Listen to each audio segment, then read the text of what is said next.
The time has come for me to part ways.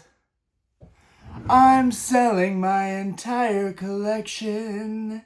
Guys, hate to say it, but I am selling my entire collection. Yes, the time has come, and there's no other way we're going to be able to afford a new home unless I April Fools you. Yes, I got you. A couple of you were actually convinced, probably not everybody, but a couple of you were actually convinced. If you're wondering why I've been singing, it's because I'm so happy. Also, we had karaoke last night, and for the third, oh yeah, gotta do my official clap to make this video a thing.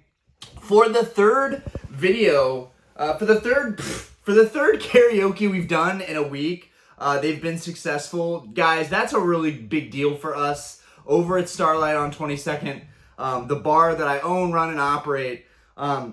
Monday has been one of the toughest nights for my bar to become profitable, right? Because on Mondays, service industry day, nobody wants to do anything, nobody wants to go out. And last night, it was raining. There was a torrential downpour. So I can't believe that we had a good turnout last night. It was a whole lot of fun. Honestly, it makes my week just, it speeds up everything. Like when I have a good Monday, right? Tuesday, Wednesday, Thursday, everything just, we blow past it. So really, really excited about that. Happy that I could announce that. But also April Fools. Guys, we are in the month of April now, so there should be a lot of jokes on YouTube. So get ready. I could have made some clickbaity title like I'm selling my entire collection. Maybe I will do that. But I also don't want to mislead people and people to see that and immediately react and be like, dude, no, like, guys, I'm not going anywhere. I have way too much ADD to go anywhere other than Pokemon, right? There's so much stuff to do in this hobby. There's always news. There's always drama. There's always new sets dropping like every day, it feels like. So that being said, I'm not going anywhere. But we have some stuff to talk about. First off, eBay just had a huge improvement to their platform. In my opinion, I think that this is revolutionary. I think it's a huge deal. I think a lot of people are going to be happy about this. For a lot of the people that don't want to mess around with your typical grading experience, I think people are really going to love this. Oh, let me slightly adjust the camera there. I think people are really going to love the new grading experience that eBay is going to offer. I'll clip it in somewhere in here. But anyways, guys, eBay now, if you buy a card raw that is over $250, not only can you get it authenticated, right, which has been a thing for a long time. They started that in the COVID era of Pokemon card collecting, and it's a huge pain in the butt, because it means that your card's going to take forever to get to you. Like, I've had cards that literally almost took a full month to get to me. So that kind of sucked. But that was mainly me using the vault system as well to avoid paying the sales tax on the card in that moment, and then pull it out from the vault for a fee. But anyways, now they have your card goes through authentication, but you can opt in to have it graded. Now, some of you might not think this is a big deal, like, oh, Ryan, you already have a PSA membership. Why do you even care about grading? This doesn't even affect you. But it does. For all the cards that I do send in to get graded, it's a hassle. It's a big deal. I like to do large submissions. That way I'm not paying shipping fees every single time I do a submission. This is why I don't do 20 card submissions, is because I don't want to deal with paying for shipping over and over and over and over. I know I'll probably get a better gem rate doing that, but I honestly don't think it's going to affect the gem rate that much. So I would prefer to send in 100, 200 cards at a time. That way, I get everything sent in, I pay one shipping cost, and then once it's there, I know that, okay, all of those cards are at PSA safely. It's not like I'm doing small order after small order. But anyways, why is this great? Because if I wanted to send in a card immediately, I would have to do a 20 card bulk submission just to get that one card in and get it graded, right? But now, I can basically buy a card off of eBay as long as it's 250 or plus, which basically this is going to directly correlate to the modern Grail cards, right? For example, your Journey Together Clefairy, right? It could apply to that card heavy. I haven't even looked at the pricing of that card. I've been all over the Salamence from Journey Together. I made a video before that someone was like, oh, that's rage bait. And I'm like, bro, it's not rage bait if you love the card, right? So I love Salamence. Salamence to me is the best card in Journey Together. It's my favorite card in Journey Together. Don't at me. That's just what I like, right? This is YouTube. We can give our opinions. That blue and red dragon is my all-time favorite card from the set, but it's not a $250 card. So unfortunately, while I'm kind of glad that it's not a $250 card, if it was, it would allow me to buy it and directly send it to grading with PSA through eBay services. Now, that's amazing, guys. I don't know if you realize how big of a deal that is. This landscape is constantly changing and streamlining, and it might not be for the best, right? Because before, you had respect, you had street cred, you were an OG if you were submitting cards before, but now they make it so easy. There's the app. I can just scan all my cards. I can be a complete idiot and not know what I'm doing, and I can grade perfectly. So while it's awesome that they've streamlined this, they've also made it doable for everybody, which means more competition, more submissions, longer wait times, longer turnaround times. If you thought it was getting bad with GameStop and PSA specials and them taking forever for turnover or turnaround times, just get ready, because now that PSA is going to be doing this with eBay, they think it's going to be streamlining the entire process. I disagree. Well, I agree and disagree. I disagree because I think that it's going to create craziness. I think it's going to create chaos. I think PSA is about to be more backlogged than they've ever been in the history of PSA. That's where I disagree with this, right? Where I agree that it's streamlining it is these people are already going to get these cards graded, right? If they're already getting the cards graded, what difference does it make whether they're grading themselves or sending it straight to PSA through eBay, right? So it does streamline the process a little bit, and it is something that I would 100% be interested in. The one caveat of this is the fact that you can't really tell the condition based on a couple pictures on eBay. It's kind of tough to justify buying and grading something off of just a couple of photos. But technically, I'm doing the same thing with Salamence. I'm going to let you guys in on something, right? And this is not, I would think this is not price manipulation if I'm openly saying that I'm doing it. But guys, I am buying any Salamence EX that I can get from Journey Together if it is below $140, right? That is my area. The first one I bought was $160, and that was like right the day of the night before the set was dropping. I bought that card in hopes that I could get I could be one of the first people to get it and then send it in for grading immediately. There's other copies. There's a PSA 10 that is over 600 right now, I think, maybe even more. There is a raw copy that was at 220 raw. So the prices are kind of all over the place for this card. Let's say that raw copy went for 250 though. They could send that off to PSA. But anyways, I'm looking to buy a lot of those copies of cards and send them off to PSA myself. So what difference is it if I can send it directly to PSA, right? If I'm already buying these to get them graded, then it's probably a good idea to directly send them to PSA. But here's the caveat. Again, backtrack a little bit.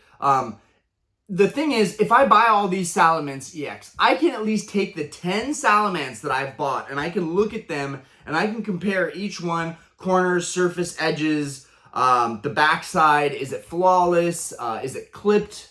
Is it dented? Is there a printing imperfection, an ink dot error, something of that? I can look at all of those things, which every little variable, all that stuff matters with grading today. Grading has gotten a lot tougher. Some people still think it's the wild, wild west, but I still think grading, there's a formula to it, right? And at this point, the formula is have a damn near perfect card because PSA is getting a lot stricter. That being said, it is nice to still get all those cards in, review them, and then decide, okay, These ones, I'm going to send in, but they're going to get a 9. And I'm still sending them in, but I know that they're probably not going to get a 10. Whereas if I'm sending it from eBay, right, there's this false hope probably that I'm going to have, especially as a newer collector that thinks like, oh, I buy this. This is a nice looking card. This one's probably a 10.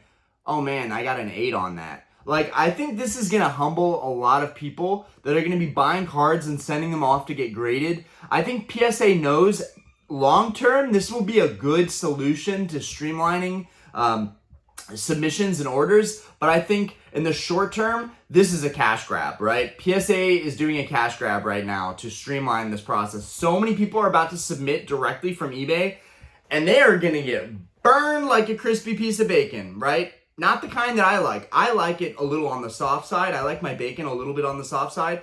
People are going to get burned like a crispy piece of bacon, right? The healthy kind of bacon, the brittle kind of bacon. That's what people are about to be turned into from grading off of eBay. It's going to be pandemonium. Yeah, I just thought that was pretty cool. I thought that that was probably one of the most relevant pieces of news that I could share with you guys, right? I talk about a lot of random stuff all the times, or pickups that I have, or stuff I'm buying. But this affects everybody. This should be useful information to everybody. Whether you're buying on TCG Player or eBay, this is something that people should know. And I think it's a really big deal. I think it's a big update. And I was pretty excited to see it in my eBay inbox. Definitely want to hear what you guys think about this. What do you think about streamlining that process? Do you think it's freaking awesome? Because I think it's pretty freaking awesome. But I also feel like the people that have not graded before are about to get a harsh dose of reality when they send these cards in and they just get bombed on them. Now, I will say, I feel that PSA has to be harder on me because I send in 100 cards at a time, right? If I'm sending in 100 cards at a time, then they're not going to be like, oh, yeah, 80 of these are 10s. They're not going to give me 80% on a 100 card submission. They're not going to give me a gem rate of 80%, right? They're probably going to give me 30, 40, 50%, right? So far, I've gotten 40 to 30% gem mint rate, which means I get 4 out of 10 or 3 out of 10 cards that come back after I submit them as PSA 10s, right? One thing that I kind of thought about with this is that if people are sending singles one at a time from eBay, there should be no, like, what's the word for it? There should be no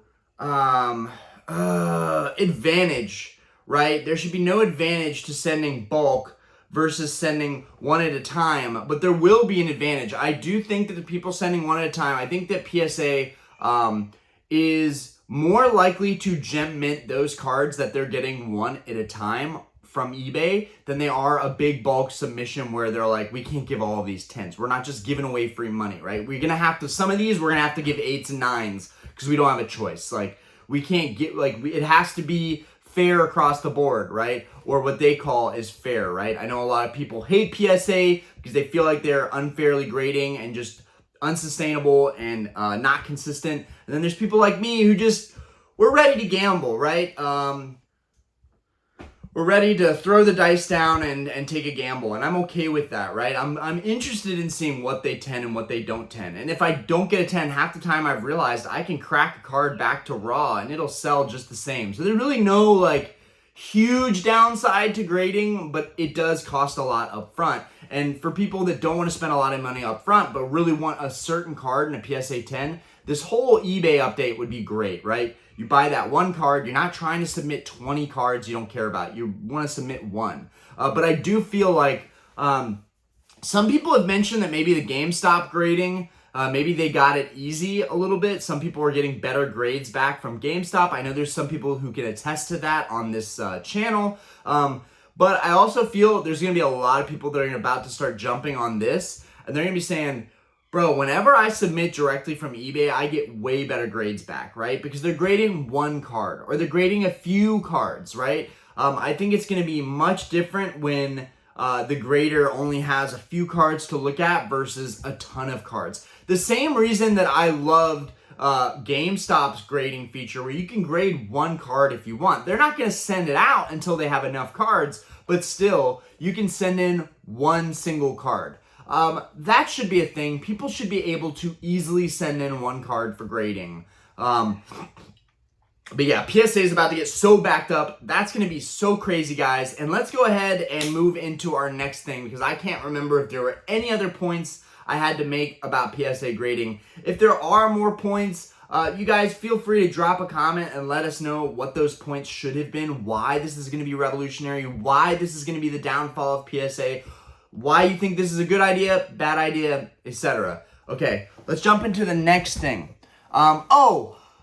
Before I jump into the next thing, I want to give a shout out back to Kira. So there's a channel, Kira, I'm sorry if I'm saying that wrong, but somebody gave my channel a shout out, which is really, really cool. My friends were talking about it, and I was like, damn, that's really cool. Somebody notices me. All right, let's move into the next thing. Shout out to Kira, though. I did watch some of her channel. I found it very entertaining. She is going to be one of the big YouTubers in this space. I'm 100%, no doubt about it, gonna be a big voice in this space. Just down to earth, seems like a nice person, very genuine. Your channel's gonna do really well. Anyways, let's get into some pickups I recently had, guys. Selling my collection. Come on, what do you take me for? Look at this awesome haul I just had. Okay, we have 2 gift boxes here and 3 base set theme decks. The original OG vintage theme decks. You guys know I love these. I have a whole display case full of them. Theme decks are one of my favorite things to collect. Can't explain it. I just like it. I'm sure there's a ton of different reasons, but you guys have heard those before. Let's talk about these. There was a time where you guys could literally guess whenever I did these Mystery Mail Day videos, and maybe it's time to start doing Mystery Mail Day videos again, but they never really did that well. I don't know if it was because of the title or what, but I do want to get back to making Pokemon Mystery Mail Day videos again, because that was a lot of fun for me. But there was a time where you could basically guess, you could put in a guess that I was probably going to have this type of mail coming in, because I was so into collecting this stuff. And I still am. With all the modern hype and the vintage grail hype going on, I'm still able to always find deals in this. Oh, one more update as well. We had some big news. Oh, God. Okay. For the people that say you cannot invest in vintage, fix my chain, guys. For the people that say you cannot invest in vintage, you are wrong. You can invest and you can win in vintage pretty easily. Honestly, this was a really stupid play that I made, and it still worked out because I believe in it, because I'm passionate about it, because I have a love for this stuff, right? So whether it worked out or not wouldn't matter, but we've got our Shining First Edition PSA 10 Shining Zard. Look at this beautiful boy. Yeah, we're just going to give him a shout out right now. We're going to give him a little spotlight. I love dragons. I love lizards. It's part of the reason I'm going so hard on the journey to gather Salamence. It's a card that I really, really believe in, and I'm going to put my best foot forward on. Anyways, I picked this guy up like a month ago. Not even a month ago. Like maybe 3 weeks ago for $11,400, right? That was the most amount of money I've ever spent on a single Pokemon card. I've had some... Actually, that's not true. I spent $18,400 on my first edition Charizard. So that actually is the most expensive. My first edition base set Charizard is the most expensive card in my collection. And honestly, I rarely get that card out. So let's get this one out too, because it's time. Wham! We got 2 of my favorite cards right here in my collection right now. But anyways, this was my most expensive that I'd ever bought. And I am crazy for buying this card, but we did it. It's literally one of my dream cards, and I can't believe I have this card in my collection. But anyways, back on this, we're getting a lot of hate on modern and vintage in both ways, right? Some people think that modern is just overdone, overhyped, inflated, artificial. Some people think the same thing with vintage. But the numbers aren't lying right now. A lot of modern stuff is up, and it's retraced in a big way. Like, those prices have come down, but those cards are still kind of expensive. Same thing with vintage, though, right? This isn't like an insignificant gain. This card just sold for like $14,400, $14,500. I'll try and find that sale and clip it in. But I paid 11.4, right? that was a smart move, guys. This card moved a couple grand, and while it doesn't matter to me because I am keeping the card, right? I wanna collect all the first edition shinings and 10s. Not right now because the market's craziness, but eventually that's something that I would really like to do. But yeah, that was just some cool news. But okay, back to vintage stuff. I just couldn't help myself. That was a new bit of news that came out about the Shining Charizard, so that was pretty cool to see that auction. But right now, I wouldn't even trust a lot of these numbers like, yay, it sold for 14.5, whatever. But the reality is, like, who is paying for these cards, right? Who is paying all this money for these cards, right? I know that I paid a lot on that card, but even when I bought that card, I was like, this card's probably worth like 9 grand and I'm paying 11.4. Like, even then, even now, I'm still like, I can't believe I paid that much for the Shining Zard. I cannot believe it. Wish I would have got that one sooner. Anyways, let's talk about this. I'm trying to work a deal for the Crystal Celebi in a 10. I'm trying to work a deal for the Skyridge Secret Rare Crystal Celebi in a 10. Don't know how that will go, but something fell through with another seller and they're about to relist that card. So now I have another chance to potentially go after that card. I knew something fishy was going on with it. I think it was like shill bidding or something, but someone basically put a bid in above mine and never paid for it and then canceled on it, which is just BS, right? Like, I hate when people ruin the whole experience for everybody else. If you bid on something, pay for it. If you buy something, pay for it, right? It's really frustrating for us sellers on eBay.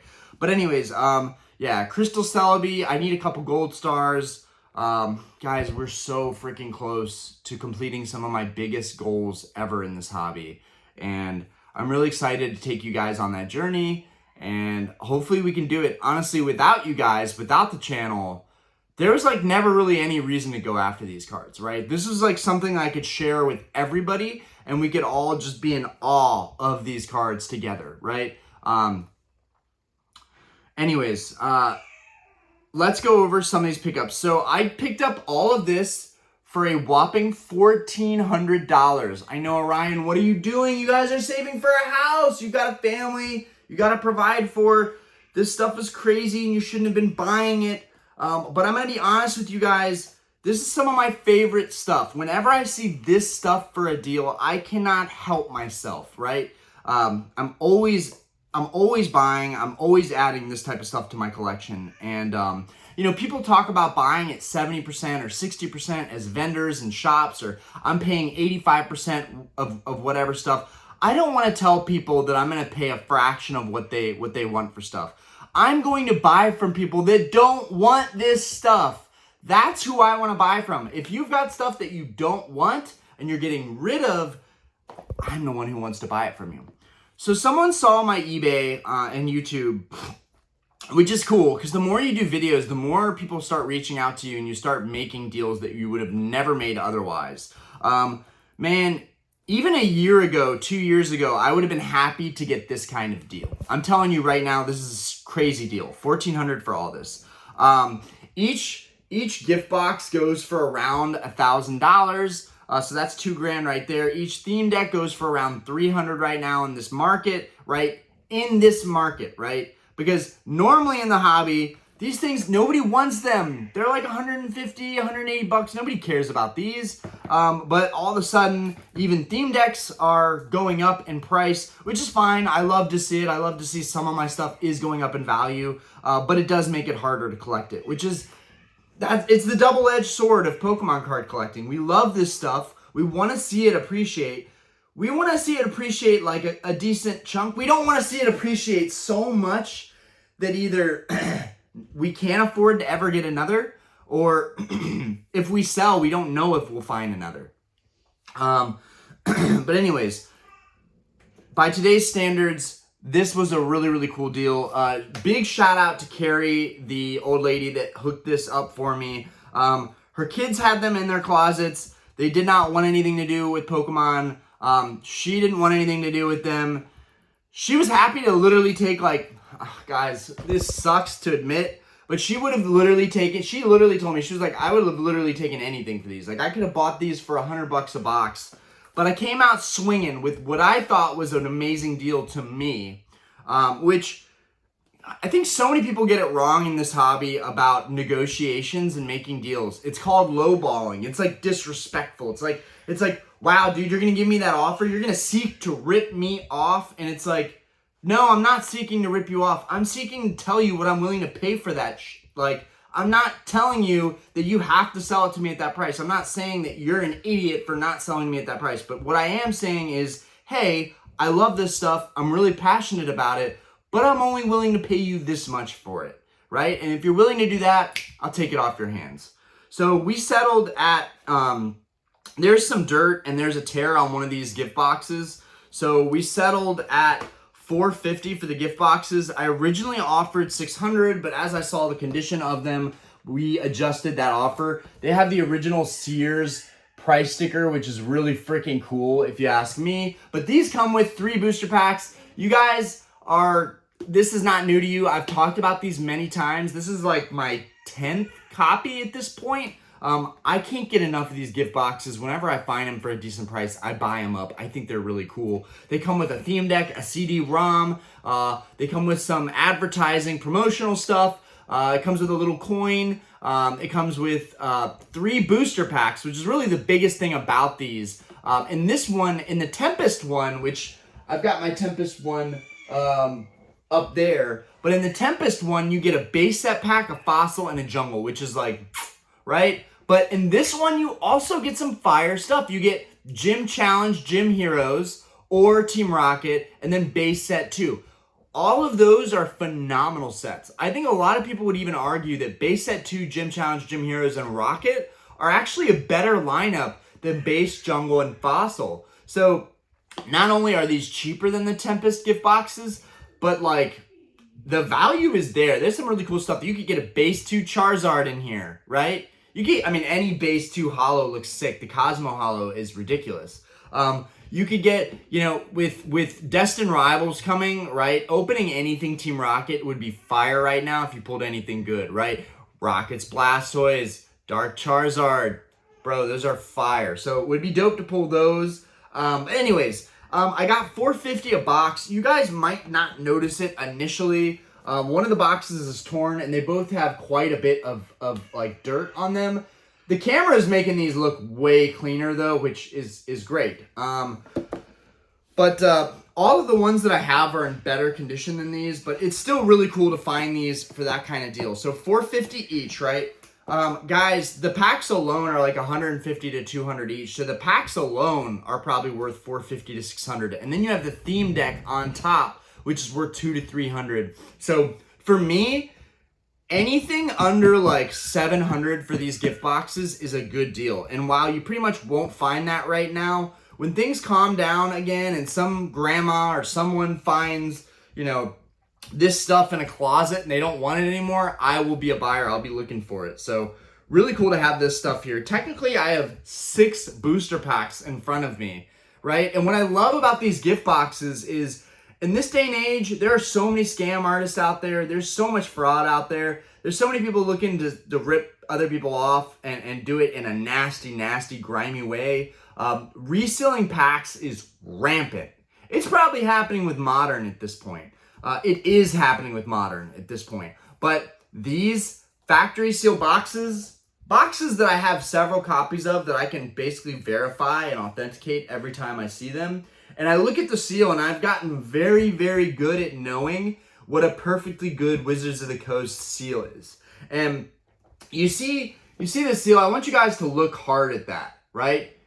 And notice like what a legitimate seal looks like. Hopefully you guys can see that pretty well. It's kind of crumpled up near the corners. But this is what a legit seal looks like. You guys can see some of the dirt. You can see some of the dirt on the box. But yeah, these are just really cool pieces of history. One of my favorite parts about it is the Raichu on the side. And Zapdos is fire. But yeah, these are really cool. You get the seal packs. Got a really good deal on it. And honestly, this one has a tear in it. You guys might not see it here, but there's a tear right here. I don't know if you guys will see that. There's a tear right in here. And there's one on the back, which condition is everything. There's a tear right here. But for the most part, it's what's inside the box, really, but still, having them sealed in perfect condition is something you would rather have. I am on the fence about opening this one for you guys, right? I want you guys to want to open this up with me, right? So if we do this, it'll either be a full-on video or it'll be a stream. It'll be one of our live streams, but I really am tempted to open this up. It is the only copy that I have that has any damage on it. So I was thinking opening it would be better. And I've had a really good track record selling these boxes with the theme deck on their own and then collecting the packs and selling the packs or keeping the packs. And we could weigh them out and literally see which one potentially has a heavy pack, which one will have the hollow in it. That would be really, really cool. So I'm considering opening that up for that. So that's that. So we're 900 all in for 2 of these. I don't even know if you probably couldn't even get one for 900 in this environment right now. So that was pretty cool. Super stoked to have gotten those. The condition was a little bit meh, but there's some dirt on them. But overall, like for the price, I'm not complaining. These are really cool. Now, I had no intention of keeping these. I was going to sell these because I have so many of these already. I have a sealed case of the base theme decks that I think might be a Shadowless case, actually, because it only has 1 country code. But I also have several copies, 4 copies of Brushfire, 3 copies of Zap, 3 copies of Overgrowth, 2 copies of Blackout. I have several copies of each of these sealed. All the stuff behind me is just open copies. You guys can't even see above me. But what I don't have is any of the hanger tag ones. And the reason I don't is because they don't fit well. And this one's way bigger, but it gives you an idea. These don't fit well in display cases. Now, this is a larger display, so it actually, with the hang tag, would fit really nicely in this larger display, but that's not the point. The point is that I never collected them because they wouldn't fit in my other smaller displays. I also only ever had like 1 or 2 oddball theme decks that had hang tags. The fact that I got all 3 of them with the original hang tags, I think is really, really cool. And the hang tags aren't bent or messed up in any way or like about to tear off the box, and the cellophane is all in perfect condition. Dude, this stuff's really hard to find.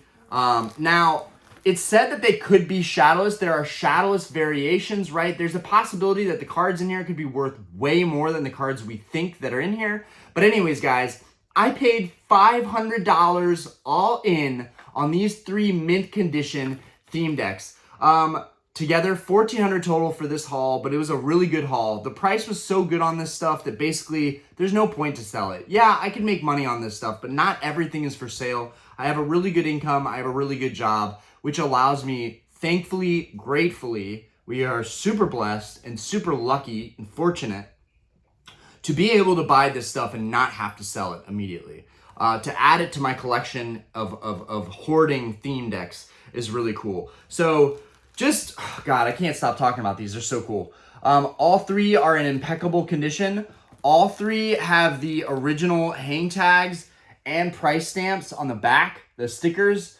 Dude, and all 3 look like they are not the Shadowless variant. How do I know that? Well, the Pokemon cards that are in the middle of that black box frame, if they're in front of the energies, they could be Shadowless. If they're behind the energies, they're most likely just the unlimited print. Now, it's fun to gamble, it's fun to have mystery, and it's fun to be like, yeah, these could be Shadowless. They could be worth $400 or $500, like the Gold Strip theme decks. The only theme decks that are guaranteed Shadowless, there's 2 variations. There's the Gold Strip versions of these, which are the exact same thing, except they have a gold strip that goes across. These have been faked before, so you have to be very, very careful who you are buying from. That scammer is still out there. If you see Gold Strip theme decks, you need to be very cautious who you are buying them from. I personally have not bought a single Gold Strip theme deck. And you might wonder, Orion, if you're such a theme deck aficionado, why are you not buying the Gold Strip theme decks, right? Those are some of the most prolific theme decks out there, the original OG Shadowless decks. Well, I'll tell you why. most of the Shadowless cards that are sealed in those decks have glue stains on the cards from when they sealed them up that way, right? There was a little bit of some quality control issues when Wizards of the Coast was just beginning to print Pokemon cards, and the Gold Strip Shadowless theme decks unfortunately suffered from that damage from the glue stains. And there are collectors and YouTubers that have known this for a long, long time. This is not new news to a lot of people, but it will be to all the people that are on this channel that are new, that don't know anything about these theme decks or Shadowless or Gold Strips. But basically, yes, the Gold Strip theme decks are very rare, and it would be cool to have one for the sealed value. But at the end of the day, if the cards are damaged inside of the theme decks, mainly being the holo, right? All the cards behind the holo, like all the other Shadowless Pokemon cards, would still be in really good condition, in theory, right? But the main biggest one, the holo, would not be in good condition. Additionally, one of the other things with Shadowless theme decks is oh man, there is a special kind of Pikachu, I think, that you can get from these Zap theme decks that are Shadowless. But anyways, guys, not only are they really expensive, way more expensive than the regular ones, but the cards might be damaged, most likely damaged, that front holo. So I like to stick to just the original theme decks most of the time because they can still have Shadowless cards in them for a fraction of the price. Now, so this one doesn't have the Pokemon in front of the energy. It has the Pokemon card behind the energies, which means it's probably not Shadowless. Another way to check is by feeling the box, right? Give that a good squeeze. Give it a good caress. Yeah, just hold it like this, like a baby a little bit. And then just... no, really though, if you squeeze these lightly, like you don't want to crush it, right? You don't want to damage the box. But if you just lightly put some pressure on the bottom, now typically the unlimited decks are always on the bottom, right? The way they made the Shadowless decks, and I have a bunch of Shadowless open theme decks, right? So I have something to compare against. Those are all at the top, right? The deck holder is at the top, whereas a lot of the unlimited prints are at the bottom. I'm losing my words, guys. I'm so hyped up to explain this nerdy stuff to you.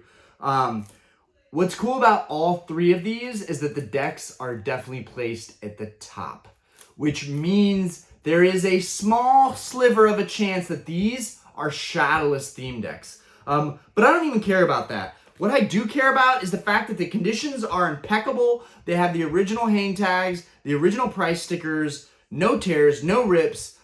To me, the fact that a cellophane wrapper could hold together this long with just like a factory glue, I don't know. To me, it's just crazy. I feel like it's not as crazy with booster boxes with shrink wrap, right? Oh, actually, I almost forgot something. The other variant of theme decks that have Shadowless in them, guaranteed, or as far as we know guaranteed, are these shrink wrap theme decks.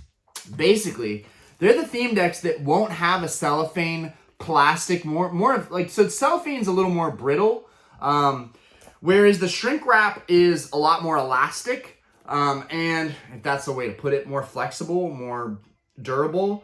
So I'm not as impressed when stuff like this, when these seals hold up over a long period of time. I'm used to seeing these things hold up. But anyways, the same shrink wrap seal that's on here would in theory be on one of these theme decks. And if it is, it kind of says that, hey, that is a Shadowless theme deck. Now, I want you guys to be really careful with that knowledge, right? Because I am very careful with that knowledge, right? There are shrink wrap theme decks out there that I just go, you know what? That seal looks weird. I'm going to stay away from that. Because you could easily buy one, used, open. You could hunt for Shadowless, and then, God help me for saying this, you could reseal it and shrink up that deck, and you could claim that it was a Shadowless deck because it's shrink wrapped. Guys, you need to use your freaking brains. You need to be very, very cautious who you are buying from when you're buying stuff like that, right? If it's clearly like a grandma, a new user that has no idea what they're doing, like I had to actually talk this person through how to list, how to sell, all of this stuff, right? They had no idea what they're doing. I literally spent an entire day coaching them through the act of putting stuff on eBay, right? So I put in some sweat equity into getting this deal. But I want to say, like, you want to be really careful who you're buying from, because there are a lot of sleazeballs out there that are seeking to really rip you off, and they will reseal that stuff and then sell it as something that it isn't.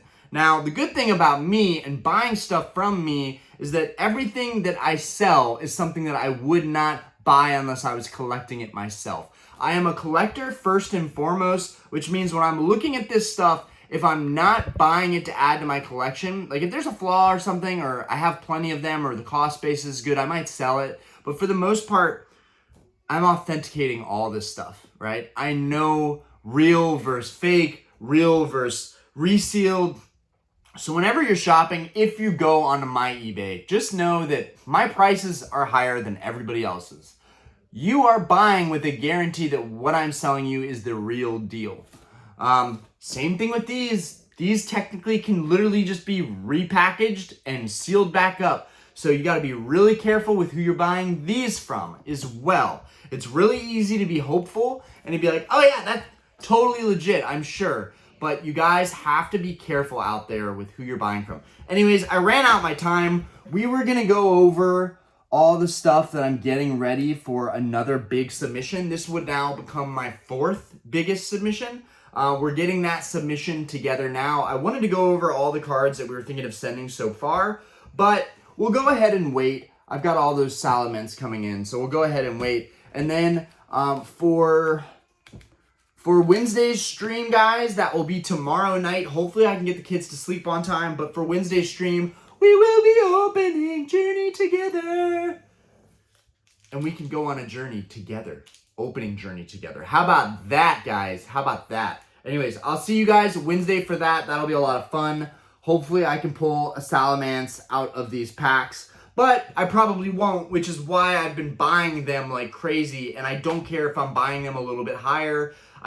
Usually the rule of thumb is don't buy at release. Wait, let cards simmer.